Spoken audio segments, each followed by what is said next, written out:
that will transform the behavior of others.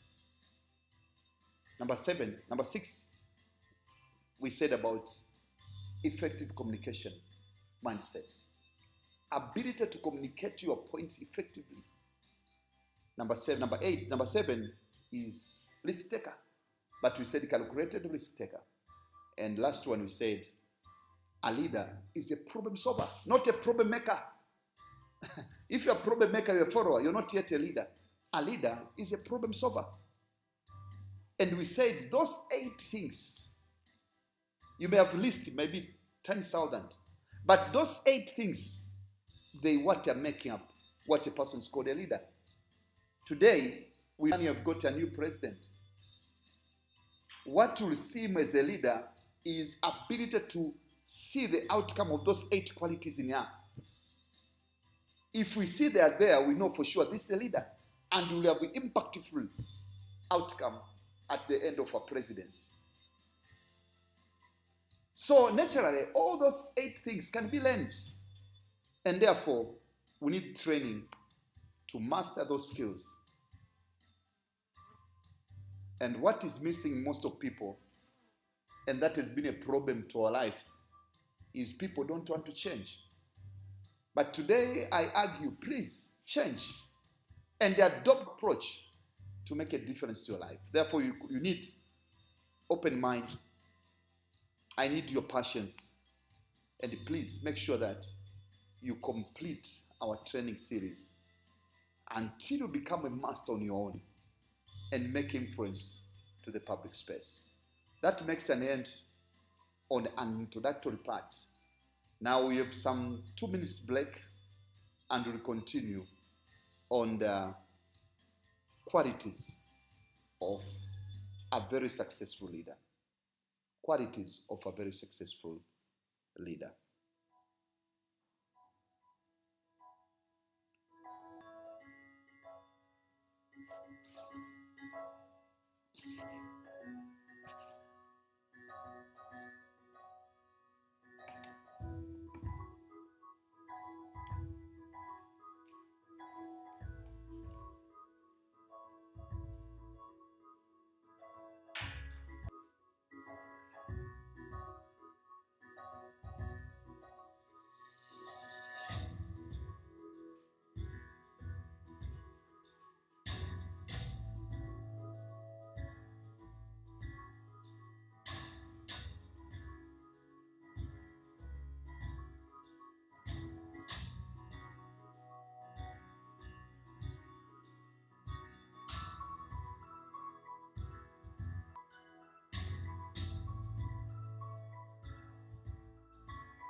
So I want to welcome you back. We proceed with our session. And as I said, we are talking about the qualities of a leader. What are the things in you that will make you a leader? So many times, the main challenge why you have not achieved most in your life is because of burnout.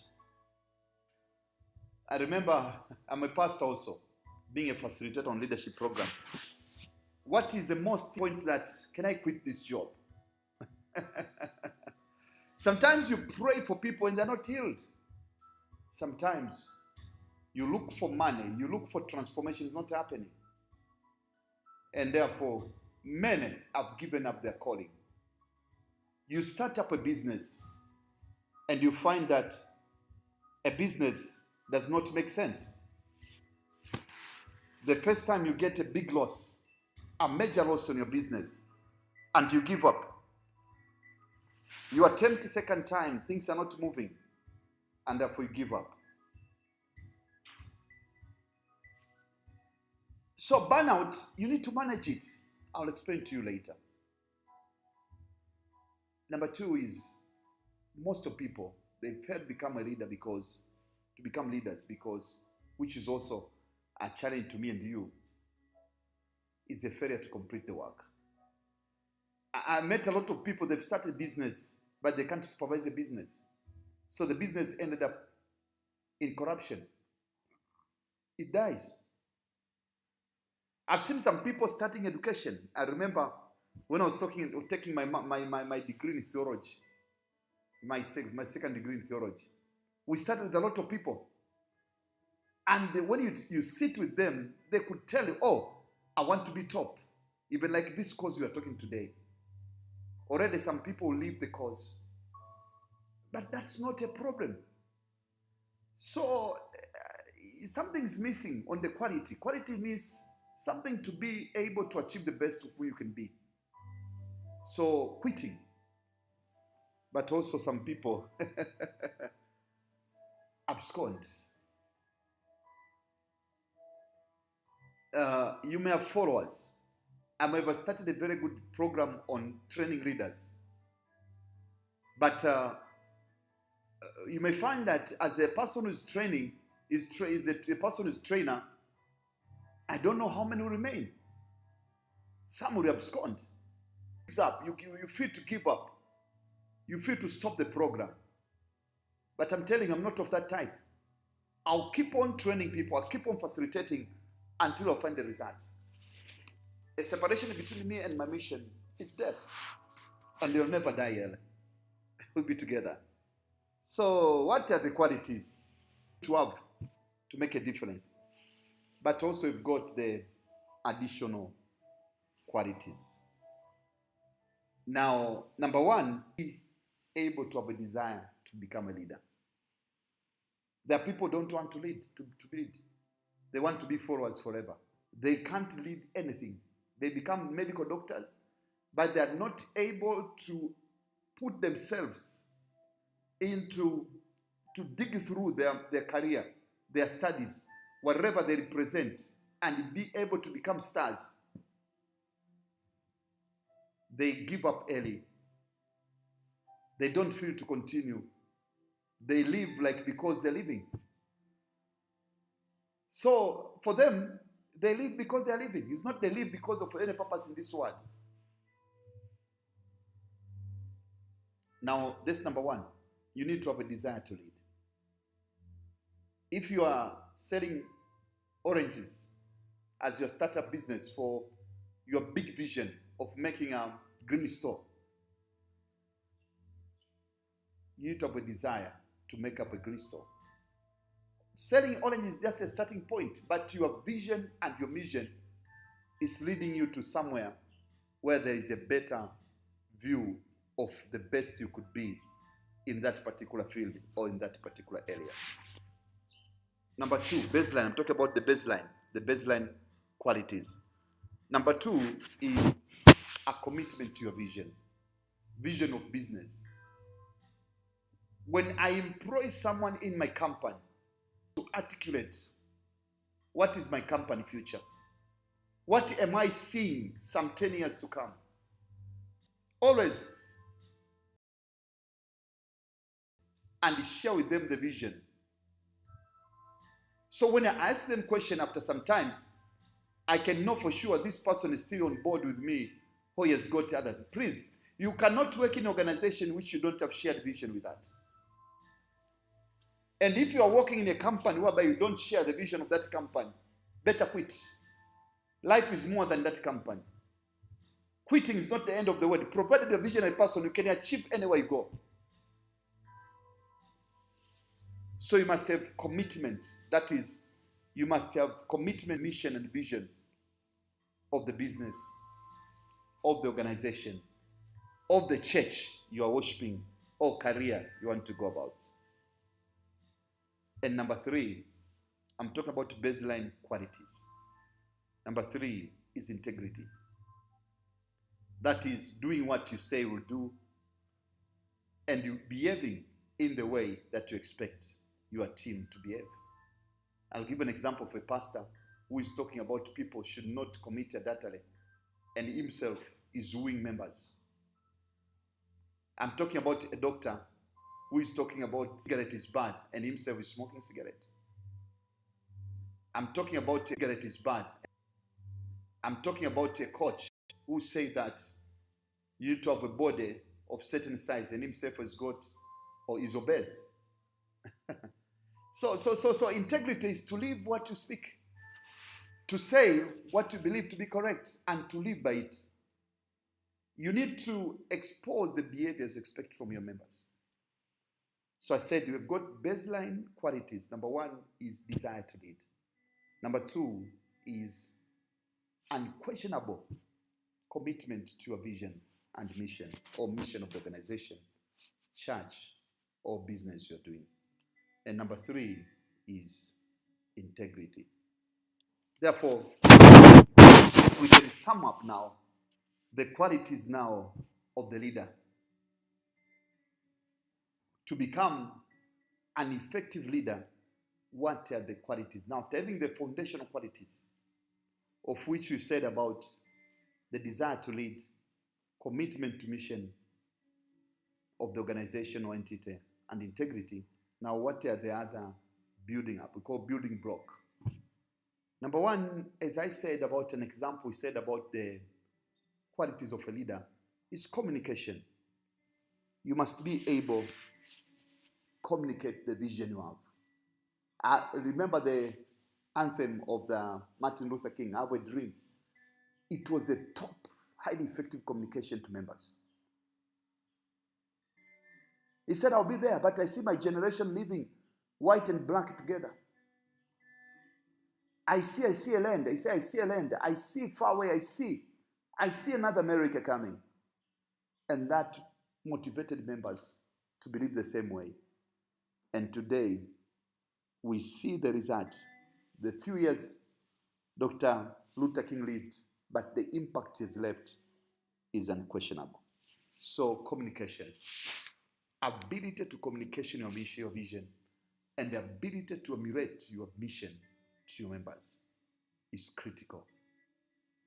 What is your vision? To become a top doctor in town, to become a best entrepreneur in town, to become a best public speaker in Tanzania or in Africa or in the world. Then every person following you must be able to know and to live by what you communicate. Number two, confidence. I've met a lot of people who are not confident. And the question is, what is confidence? It's the ability to stay calm. No matter the situation. Ability to speak what you believe to be correct. No matter what the people will understand or not understand it. But you get confidence by training your mind. Some of the skills we shall talk later. Because there are a lot of people who have no confidence. They are fearful. The opposite of confidence is fear. Never be afraid of any man in this world. Respect them, but never be afraid. Understand yourself and just make up your mind to become top of whatsoever you believe to be correct. Number three, the best leaders in this life, they are positive. They are positive. They are positive about their lives. They are positive about the life. I remember I meet people and they say life is very difficult. And when a person is just mentioning that statement, you know for sure this person is useless, can never be a leader. Because I told you, a leader is a problem solver. If you cannot solve problems, you are not a leader and you cannot be a leader. Let me tell you, since the day you started worrying about life, What has happened? Years are coming, years are going. Days are coming, days are going. But nothing has happened. So stop worrying. Take decision and move forward. Number 4 is fairness. A leader must be objective. And it should never be moved by emotion. It should stand on the objectivity in everything he does or relation to others. He must be objective, and that was called fairness. Number 5 is humility. Is humility the attitude of serving? Never use your power as your influence to make others obey you. We have learned an example in this country. Some leaders used power, and you know the outcome. When people are released from prison because there was coercive power that was upon their lives, now they started vomiting every kind of hatred to that leader. So make sure that you do your best to leverage influence to your people, not use the power as a tool and a means to control others. You never go far. And as you go, you never leave any impact. You will soon be forgotten. To become a leader in your life, you must have a sense of humility. Be a sense of servant. Understand any position you are given, any level of authority you're given, is for serving others, not for showcasing your capability and abilities. Never. And that's not a uniform purpose of life. So think about serving your team, serving others. That should be your attitude. Number 6. A leader should be an inspiration to others. Make sure that people around you, they feel good by your word. That is inspiring. Encourage people.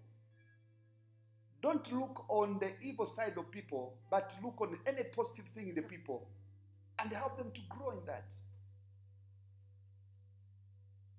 Avoid misjudging others. Avoid misdirecting others, but always be focused to your original purpose. Number 7,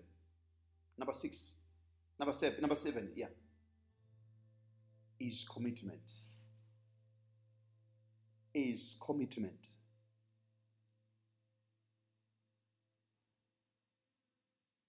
That is, when you say we are starting a program at 2 p.m., do whatsoever it can be to commit yourself on that.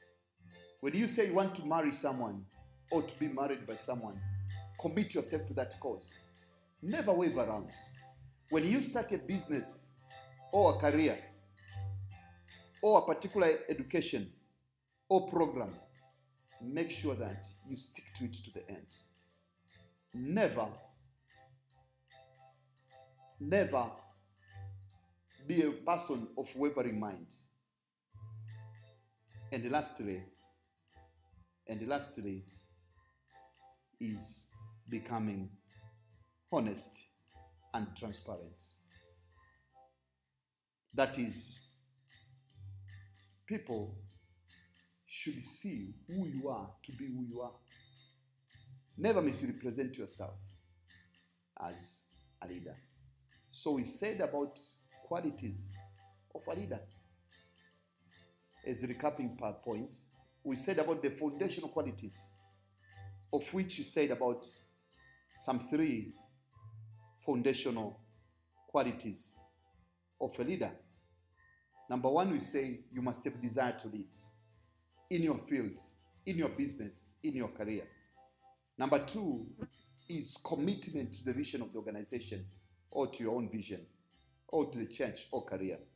Number 3 is integrity. Those are the baseline. And I said integrity by definition in this presentation is to live of what you say.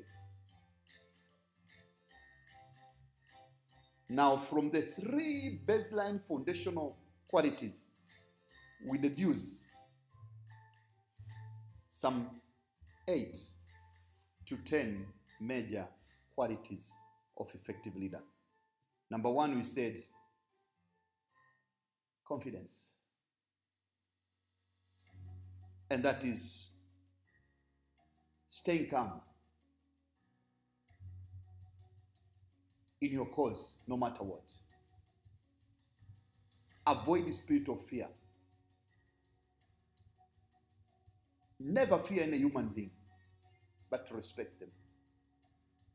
Number 2 is effective communication. You must be able to communicate your vision and mission. Now, if you don't have it, how do you communicate? It's not possible. Number 3, be positive. Never be part of grinding and complainers. Be positive in whatsoever you do. Be positive to your career. Be positive to your business. Be positive in any work that you intend to do. Number 4 is fairness. Ability to be very fair and firm on what you want to achieve. And number 4 is humility. That is service to others. Know whatsoever position you could be. Can be even a president. But you are there not to serve your interest, but interest of others. Having a serving mindset and attitude, called servant leadership, is core to that. Is core to that. Greenleaf put a lot of course on. We shall study about Greenleaf later, somewhere. Number 6 is become inspiration. Always speak positive to others. Help them to grow on a positive side of their lives. Never criticize people, but inspire them to be a better person. Number 7 is commit yourself to your vision. Don't be a man of double-mindedness. And lastly is honest. That is being transparent. And you must be a person who you are, what you are. So these are called some 11 principles or qualities of a leader that are knowable, of which 3 of them, they are baseline qualities that you need to know. You need to have the desire to read. You need to have integrity. You need to have commitment, the vision and mission. But the 8 others, they are additional qualities, of which maybe we remind each other. We say about effective communication, confidence, become positive, become fair, saving mindset, humility, we call it humility, being an inspiration, commit yourself to your vision and mission, or to the organization vision and mission. Now, it's not your own, but can be working in an organization. Make sure that you're committing. Whatever organization you work, commit yourself to achieve the best mission and vision which is there. I remember meeting people and guys who have finished university, and they said, I'm working in company so and so. Okay, what's the mission and what's the vision? They say, I just want to get my salary and live with my family. Hey, you're wasting your time there. Let me tell you, every day you have in this world counts. So make sure you put the best out of that. And lastly, we said about being honest as a core to that. Now, we need to go further from that level and go to the depth of the 3 top qualities, which I said becomes the foundation. And with this, I would like to talk about desire to lead, commitment to vision and mission, and integrity as a separate topic to discuss in this presentation. So perhaps to start with, let's try to see a litmus test for a desire to lead. Are you a person who wants to be a leader? How do you know that people see me as a leader? How can you see your capabilities in you for leadership? Now, some questions to ask. Question number one is, are you a person who can generate the ideas on business? Are you a person who can generate ideas on career? Are you a person who can generate ideas on employment? Because both of them is okay. You can be a leader in any of those areas. So the question is, are you an idea generator that desire to lead? Or you are an idea follower? Or you are copy and paste person? It's my hope that after this course, you'll be able to be idea generator. Number two, question number two, on desire to lead. Do you think your organization problem, if you're working, do you think your family problem is your top problem? Or you've got other problems you need to look into? If you feel that the organizational problem, family problem, or your business problem is your problem, then you can be able to be a desire to lead because you provide a solution to that.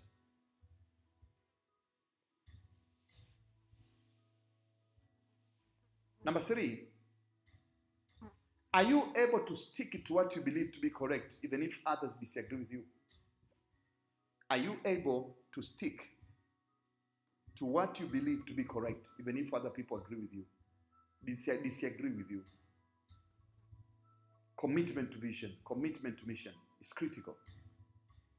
Number four, are you happy when others succeed? I met a lot of people, they say, that person, we shall see where it goes. It means they're not happy when they see others succeeding. A leader should be able to see a person is mentoring is more higher in success than himself. That's why Jesus would say to be a leader, Jesus Christ our Lord. He said, what I do, you do better than what I do. You make more miracles than what I do. You teach more people than what I do. And today's truth. A person who raised some 70, 120 to 3,000 church or people or members today is talking about 2.8 billion followers. I think it's going to 3 billion now. So, a desire to see others succeed is very important. I remember meeting a parent who don't want his children to succeed than him. A father said that you cannot be richer than me. I will do everything to discourage you.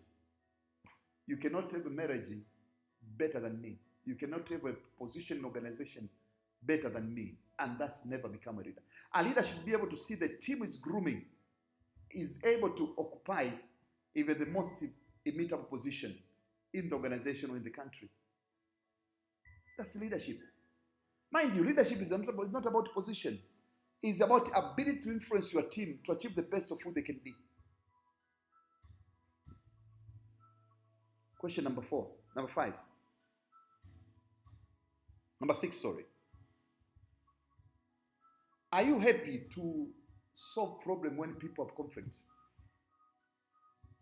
In your team, for example, or in a place you're working or a place you're doing business, are you happy to solve people's problem?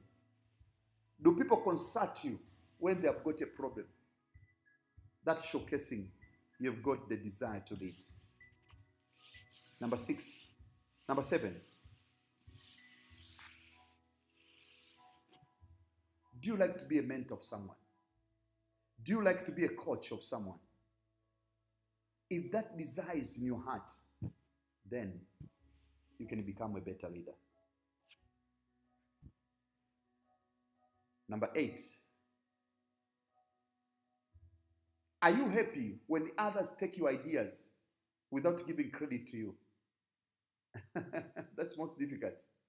Are you happy when others take your ideas and take credit instead of you? If that desire is in you, then you're a leader. When I started the program of sending prayers, many people, they took my prayers, which I designed, and created other groups, of which the members of those groups were praising them. And when I saw that first time, it was difficult, but later I said, I'm a leader.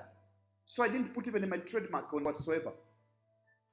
I'm happy when a person uses whatever I'm using to train to make a difference to the human mind. Why? Because I'm a leader. So to be a leader, you must be able to allow. You should not be a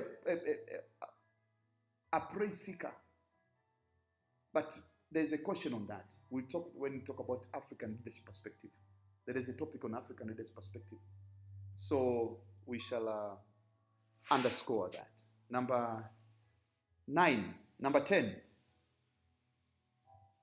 Do you like team spirit or you like individual spirit?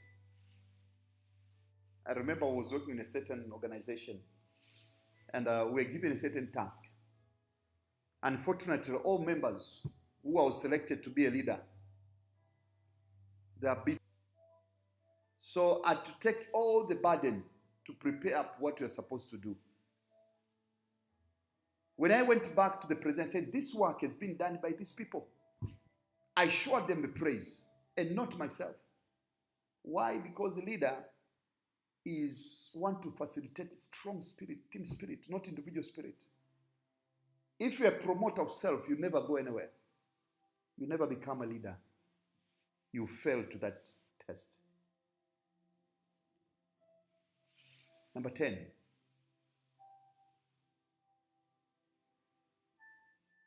When bad things comes to your team, when bad things comes to your family, to your husband, to your wife, are you able to stand with them? Are you able to stand